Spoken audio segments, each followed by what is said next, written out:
நிதிஷ் பேசுகிறேன். நான் வந்து ப்ளம்பிங் ஒர்க் பண்ணிட்டுருக்கேன். சோலார் கிளீனிங்கும் நான் ஸ்பெஷலிஸ்ட்டு. இப்போ கஸ்டமர் வந்து விசிட் பண்ணி நாங்கள் வந்து ஃபஸ்ட்டு பார்த்தோம். கஸ்டமர் என்ன சொன்னாங்கன்னா, லெஃப்ட் சைடு கார்னரும் ரைட் சைடு கார்னரும் பார்த்தீங்கன்னா காக்காப்பி வந்து ஸ்ட்ரெயிட்டில் அதிகமாக இருக்குன்னு சொன்னார்.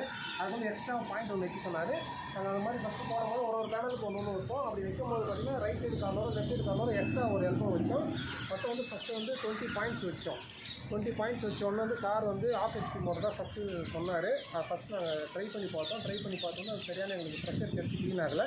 அதுக்கப்புறம் திருப்பி வந்து 1 ஹெச்பி மோட்டர் வாங்கி நம்ம வச்சு செட் பண்ணிவிட்டு 20 பாயிண்ட்ஸ் ஃபஸ்ட்டு போட்டு செக் பண்ணோம். நல்லா ப்ரெஷர் வந்து நல்லா க்ளீன் ஆகிடுச்சு. கார்னர் பார்த்திங்கன்னா வந்து அந்த 5 ஃபீட் வந்து ஸ்ட்ரெயிட் இருக்கிறதால கடைசி கார்னர் வந்து படலாம். நீங்கள் வந்து ஸ்டார்டிங் ஒன்று போட்டுப்போம். சென்டரில் ரவுண்டு ஸ்பின்னர் போட்டதால் வந்து கரெக்டாக எல்லாம் கவர் ஆகிடுச்சு. அந்த ரவுண்ட் போட முடியாது, ஃபைனலாக முடியுது. அதனால் நம்ம மேலே ஸ்டார்டிங்கில் மட்டும் போடுறதுனால கடைசி கார்னர் வந்து கவர் ஆகலை. அது திருப்பி வந்து கஸ்டமர் சொன்னதால் நாங்கள் என்ன பண்ணோம், காற்று வந்து இங்கே ரொம்ப காற்றடிக்குது. அதனால் வந்து கடைசியில் கவர் ஆகலை. அந்த சைட் வந்து கரெக்டாக கவர் ஆகும். காற்றடிக்கு அது மொத்தமாக கார்னர் போகாமல் சைட்லேயே வந்துட்டு இருந்தது. அதனால் வந்து நாங்கள் திருப்பி வந்து எக்ஸ்ட்ரா 4 பாயிண்ட் போட்டு அந்த கார்னராக திருப்பி அடிக்கிற மாதிரி வந்து ரவுண்ட் ஸ்பின்னர் வந்து திருப்பி எக்ஸ்ட்ரா 4 பாயிண்ட் போட்டோம். இப்போ வந்து கரெக்டாக நல்லா சூப்பராக ரெடி ஆகிடுச்சு. எப்பவுமே நான் பண்ணுற ஆள் வந்து ரொம்ப பர்ஃபெக்டாக இருக்கும். இது வந்து உங்களுக்கு வந்து கஸ்டமரே வந்து சொல்லுவார், உங்களுக்கு நான் எப்படி பண்ணியிருக்கேன்.